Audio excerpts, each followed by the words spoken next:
Hello students, welcome to your own channel geography with doctor Rafi. आज के video में हम एनवायरमेंटल डिटर्मिनिज्म पे जो है चर्चा करेंगे। तो चलिए स्टार्ट करते हैं। सबसे पहले ये मैं आपको बताता चलूँ कि डिटर्मिनिज्म असल में क्या है। ये एक फ़िलासफ़िकल आस्पेक्ट है या फ़िलासफ़िकल व्यू है। ये एक ऐसा नज़रिया है जिसमें हम ये कहते हैं, ये मानते हैं that events are completely determined or governed by previously existing causes, कि पिछला जो है कैसा कॉज रहा होगा, क्या वजह रही होगी, जो भी कोई वजह किसी आस्पेक्ट की, किसी फिनोमिनन की पिछली रही होगी, वही जो है डिटरमाइनिंग फैक्टर बनता है उस चीज़ को जो है गवर्न करने के लिए, कि उसका इम्पैक्ट क्या होगा, ये असल में उसका कॉज डिटरमाइन करेगा। तो इस फिलॉसफी को हम कहते हैं डिटर्मिनिज्म। जब हम इस चीज़ को एनवायरनमेंट की शक्ल में देखते हैं, उससे रिलेट करते हैं, तो उसको कहते हैं एनवायरमेंटल डिटर्मिनिज्म। थोड़ा सा इसको और इलैबोरेट करके देखते हैं। एनवायरमेंटल डिटर्मिनिज्म क्या है? ये असल में एक ऐसा आइडिया है कि जिसमें हम ये कहते हैं that the physical environment shapes the destinies of human beings and their societies. इंसानों की जो है डेस्टिनी, उनकी सोसाइटी की जो है वो शेप होती है, उसका कॉज, उसको शेप करने का, उसको शक्ल देने का, पुख्ता बनाने का या उसको इम्पैक्ट करने का अगर कोई काज है तो वो एनवायरनमेंट है। या दूसरे अल्फाजों में, हम दूसरे लफ्ज़ों में इस तरह से कह सकते हैं कि इंसानों की या उनके सोशल ग्रुप की या किसी नेशन की या किसी सोसाइटी की हिस्ट्री, उनका कल्चर, उनका लिविंग स्टाइल, उनकी स्टेज ऑफ डेवलपमेंट तक जो है वो डिटरमाइन करती हैं या वो गवर्न होती हैं बाय फिजिकल एनवायरनमेंट। या एनवायरनमेंट में भी जो है फैक्टर्स हैं, उनसे गवर्न होता है। कौन कौन से फैक्टर्स? लैंड फॉर्म्स हो सकते हैं, टेरेन हो सकता है, टोपोग्राफी हो सकती है, किसी एरिया का क्लाइमेट हो सकता है, या वहाँ के नेचुरल रिसोर्सेज, फॉरेस्ट या सॉइल हो सकती है। ये सारे जो है डिटरमाइनिंग फैक्टर्स हो सकते हैं जो इंसानों के लाइफस्टाइल, स्टैंडर्ड ऑफ डेवलपमेंट या किसी और चीज़ को जो है इम्पैक्ट करते हैं। तो द डिटर्मिनिस्ट्स जनरली कंसिडर मैन, ये डिटर्मिनिस्ट्स जो है इस फिलॉसफी को सपोर्ट करने वाले लोग या जोग्राफर्स, वो इंसान को क्या समझते हैं? वो इंसान को एक एक्टिव नहीं बल्कि एक पैसिव एजेंट या पैसिव बीइंग या पैसिव एंटिटी समझते हैं, जिस पर फिजिकल फैक्टर्स जो हैं कॉन्स्टेंटली एक्ट करते हैं, उस पर काम करते हैं और उस पर जो है उसकी डिटरमाइन करते हैं उसका एटीट्यूड या उसकी प्रोसेस ऑफ डिसीजन मेकिंग। वो किस दर्जे का फ़ैसला लेगा, किस हद का फ़ैसला लेगा, कैसा फ़ैसला लेगा, ये सब डिटरमाइन करता है एनवायरनमेंट। अब देखते हैं थोड़ा सा rise of environmental determinism. Historical past में इस डिटर्मिनिज्म का राइज कैसे हुआ, ये अरूज को जो है कैसे पहुंचा। तो इसमें सबसे पहले हम देखते हैं कि ये थ्योरी जो है डिटर्मिनिज्म की, it has its roots in antiquity. बहुत जो है पिछला पास्ट है उसमें इसके रूट्स हैं। And has been revived and rejected, ये दोनों चीज़ें हुई है इसके साथ। ये रिवाइव भी हुई है ये फिलॉसफी और रिजेक्ट भी हुई है वक्तन फवक्तन। और वन ऑफ द अर्लीस्ट प्रपोनेंट्स जो इस डिटर्मिनिज्म फिलॉसफी का था, सबसे पहला अर्लीस्ट प्रपोनेंट वो हीरोडोटस था, जो कि फादर ऑफ हिस्ट्री भी है। हु आर्ग्यूड दैट, उसका आर्ग्यूमेंट क्या था?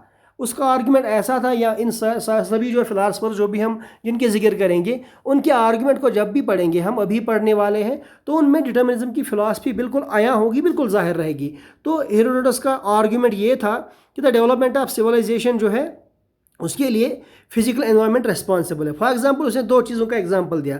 उसने कहा इजिप्शियंस जो हैं they developed a complex civilisation. जो मिस्र के लोग हैं उन्होंने एक कॉम्प्लेक्स सिविलाइजेशन को जन्म दिया है, क्योंकि वो एक fertile crescent Nile river valley में जो है रहते हैं। तो इसी तरह जो है पर्शियन जो लोग हैं, फारस के लोग, तो दे वेर वॉर लाइक, वो जंगजू टाइप के थे, because they lived in harsh climate और डेजर्ट टाइप का क्लाइमेट था। तो इसने सीधे इसके कहने का मतलब ये था कि उनके एनवायरनमेंट की वजह से जो है उनका लिविंग स्टाइल बिल्कुल इम्पैक्ट हो गया था। इसी तरह एरिस्टोटल जो है वो बहुत बड़े डिटर्मिनिस्ट थे। उन्होंने जो है इंपॉर्टेंस दी क्लाइमेट को और लैटिट्यूड को in shaping human sickle and sustainability. और अपनी किताब पॉलिटिक्स में ये ऑब्जर्व किया that inhabitants of colder countries of Europe की जो है कोल्डर कंट्रीज़ के लोग वो ब्रेव होते हैं, थॉटफुल होते हैं और स्किलफुल होते हैं, और जिसकी वजह से दे रिमेन फ्री। और जो लोग एशिया के लोग होते हैं, जो गर्म इलाके के लोग होते हैं, वो क्या है, थॉटफुल और स्किलफुल हैं, लेकिन सुप्रिट उनमें नहीं है, जो हिले नहीं है, जज्बा नहीं है उनमें। लिहाजा जब किसी कौम में जज्बा नहीं है और जज्बा मुरझा जाता है तो वो कौम जो है परमानेंटली गुलामी के शिकार बन जाते हैं। तो इसलिए जो इसने कहा, अब उसका एरिया जो ग्रीक था और जो इंटरमीडिएट रीजन था, तो उसमें जो है दोनों एरियाज़ की, कोल्डर एरियाज़ की भी और हॉट एरिया की भी जो है क्वालिटीज़ थी, ये उसने कहा। उसके बाद जो है अरब स्कॉलर्स पे आ जाते हैं। उनमें बहुत सारे स्कॉलर्स थे, इब्न हौकल, अल मसूदी, अल मुक़द्दिसी, अल बिरूनी, इब्न खल्दुन, ये इंपॉर्टेंट डिटर्मिनिस्ट थे। इनमें मैंने यहाँ पे अल बिरूनी की जिक्र की है। अल बिरूनी जो है उन्होंने अपनी किताबुल हिंद या किताब अल हिंद में एक ख़ास तौर से रेफरेंस किया है, मतलब किस चीज़ को रेफ़र किया है कि इम्पैक्ट ऑफ मानसून कैसे होता है हिंदू कल्चर पे। सिमिलरली इब्न खल्दुन जो आखिरी जोग्राफ़र थे, अरब जोग्राफ़र, उन्होंने इंसिस्ट किया अपनी किताब मुकद्दिमा में क्या कि नोमैडिक कल्चर जो है वो असल में पैदा होता है डेजर्ट एनवायरनमेंट में। इसी तरह उसके बाद एनवायरमेंटल डिटर्मिनिज्म जो है ये अपने अरूज को पहुंचा इन द 19th सेंचुरी या लेट 19th सेंचुरी कहिए और अर्ली 20th सेंचुरी, क्योंकि इसमें जो है कुछ खास जोग्राफर्स का अरूज हुआ, जैसे कार्ल रिटर थे, अलेक्जेंडर वन हम्बोल्ट जो है, रॉबर्ट डार्विन, फ्रेडरिक रेड्जल और एलन चर्चिल सैंपल इस ज़माने में आए। तो इनकी जिक्र करते हैं, देखते हैं। रिटर असल में एक टीलियोलॉजिस्ट था जो गॉड पे भरोसा करता था और कहता था कि नेचर ही जो है सब कुछ है और जैसा नेचर ने आपको जो है डायरेक्शन दी है आप उसी हिसाब से चलिए। तो इसने जो है who did not record the shape of, उसने जो है कंटेंट्स की शेप को ऐसे ही एवं ही रिकॉग्नाइज नहीं किया कि एक्सीडेंटली किसी कंटेंट का कोई शेप है, ये ऐसे नहीं है, लेकिन ये क्या है, it has been determined by God, यानी बाय एनवायरनमेंट, बाय नेचर। किस लिए डिटरमाइन किया है इस तरह से किसी कंटेंट का शेप, चाहे ऑस्ट्रेलिया हो, एशिया हो, अफ्रीका हो या यूरोप हो या नॉर्थ साउथ जो है साउथ अमेरिका हो, उनका शेप अगर इस तरह से है जिस तरह से वो है, ये असल में डिटरमाइन किया है गॉड ने for the development of man. इसी तरह अलेक्जेंडर वन हम्बोल्ट था, उन्होंने क्या ऑब्जर्व किया, that the influence of Mediterranean sea was speedily manifested in the growing power of the Phoenicians, कि फोनेशियंस जो लेवांट रीजन में जो है ग्रो हुए, सीरिया में, लेबनान में, इजराइल में, फ़लस्तीन के पास और ईस्टर्न टर्की में, तो ये मेडिटेरियन सी के आसपास इसीलिए ग्रो हुई क्योंकि इनका जो है मेडिटेरियन सी के साथ आना जाना था, उसी में जो ये बिल्कुल मैरीटाइम वारफेयर्स थे बिकॉज ऑफ मेडिटेरियन सी।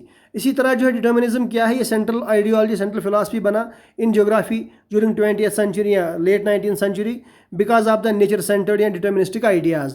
ये आइडियाज़ खास तौर से झलक रहे थे डार्विन की एक बुक में जो ऑरिजिन ऑफ स्पीशीज़ का नाम था, या रेड्जल ने कॉन्सेप्ट ऑफ लेविंसरम दिया लिविंग स्पेस का, कि अगर एक स्पेस को ग्रो करना है तो उसे जो है आप अगल बगल वाली आजू बाजू वाली स्पीसीज़ को जो है उसे कैप्चर करना है। और ये फ़िलासफ़ी जो है आगे चल के हिटलर ने अपना ली, लेविंसरम वाली फ़िलासफ़ी। या इन्फ्लुएंस ऑफ ज्योग्राफिक एनवायरनमेंट एक किताब लिखी एलन चर्चिल सैंपल ने, जिसने जो है एक ख़ास सेंटेंस दिया था कि man is the product of earth surface. तो ये है इसका डिटर्मिनिज्म का अरूज या इसका राइज। अब थोड़ा सा इस पर जो है इसके क्रिटिसिज्म पे आते हैं। देखिए, हाउएवर हमने यहाँ पे लिखा है एनवायरमेंटल डिटर्मिनिज्म की फ़िलासफ़ी कैसी भी थी, मैन सेंटर्ड नहीं थी बल्कि एनवायरमेंट सेंटर्ड थी। एनवायरमेंट को जो है एक्टिव फैक्टर मानती थी, मैन को जो है पैसिव फैक्टर मानती थी, लेकिन it has been criticised for being overly simplistic and deterministic. ये बिल्कुल सिंपल आइडियोलॉजी है और खाली जो है नेचर सेंटर्ड है, इसीलिए इसको क्रिटिसाइज़ किया है। एक पॉइंट तो ये हो गया। दूसरा पॉइंट क्या है, it ignores the role of human agency. ये इंसान को बिल्कुल पैसिव कर देती है, उसका रोल जैसे कुछ है ही नहीं सरफेस ऑफ अर्थ पे, और उसके कल्चर का कोई रोल है ही नहीं जैसे नेचर को शेप करने में। और क्रिटिक्स ये भी आर्ग्यू करते हैं कि डिटर्मिनिज्म जो है इसने डिवैल्यू किया नॉन वेस्टर्न सोसाइटी को, और इन प्रेफरेंस टू वेस्टर्न सोसाइटी को जो है इसने जो है ख़ास तरह से तवज्जो दे दिया उनके ऊपर। और इसके बाद जो एक और जो है इसके मतलब क्रिटिसिज्म में एक और अप्रोच जो है पैदा हुआ, उसका जो है हमने पॉसिबिलिज्म नाम रखा।